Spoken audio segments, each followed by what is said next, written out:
So from the beginning, Sigma Chi was always very encouraging of our brothers to be themselves. We were kind of built on the idea that everybody was different, and we really encouraged that. And one of the pieces of that was really embracing the fact that we had a lot of brothers who were gay. Before rushing, I thought fraternities would be a good way to meet people, and I went to an all-guys high school before, so I was kind of familiar with that kind of aspect of it. So I just thought it would be a cool way to meet people. I wasn't extremely intimidated by doing it. I knew a lot of people doing it as well, so I was pretty comfortable going through the whole process. And as we started to move forward and plan our events, we ran into the issue with the university where they wouldn't allow fraternities to bring male events to dates, or to date events. And that was kind of a problem for us because we didn't believe in running events and not allowing our brothers to bring their dates if they were gay.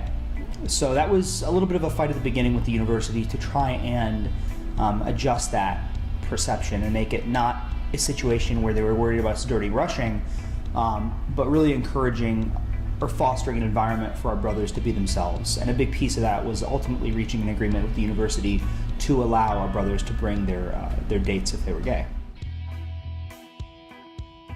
So it's actually a very interesting story because the first time that was ever brought up to our attention, actually our social chair just had said, you can bring whoever you want to an event, boy or girl, we really don't care. And then it was actually one of our members, Ryan, who happens to be gay, that said, hey, actually most fraternities don't allow that. SLU might take an issue with that, and turns out they did. And it was just interesting for us because we had never really thought that it was going to be any sort of issue. After I came back from abroad, I ended up dropping the fraternity just because I didn't feel as welcome anymore. I didn't really talk to many people in the class that I was in. A lot of the older guys didn't really talk to me as much. I don't feel that it was 100% because of me coming out that year, but it might have had a factor. Someone did say that they were uncomfortable with the fact that I was there in the fraternity.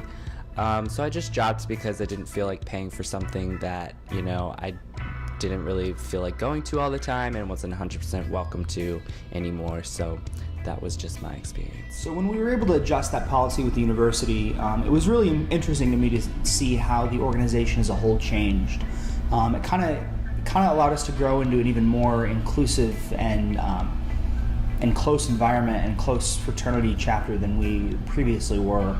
And that really, I think that a big piece of that was really making our brothers comfortable with being themselves and knowing they were going to be accepted for doing that. Well, at first we really didn't think it was an issue. Our social chair kind of told us we could bring anybody we wanted. But Ryan, one of our members who happens to be gay, mentioned that at other fraternities that wasn't allowed, and that SLU may not be completely on board with that. So we had to kind of think about how we're going to approach talking to SLU about that, and bringing that up in a context that they would understand that this is something to be more inclusive in an organization within the university as a whole. I think one of the things that makes our fraternity very unique is the fact that we are so accepting. Across the board, we became brothers because we subscribe to a very similar set of ideals, and that's what binds us together. And the other stuff around, things along the lines of who you love and who you date,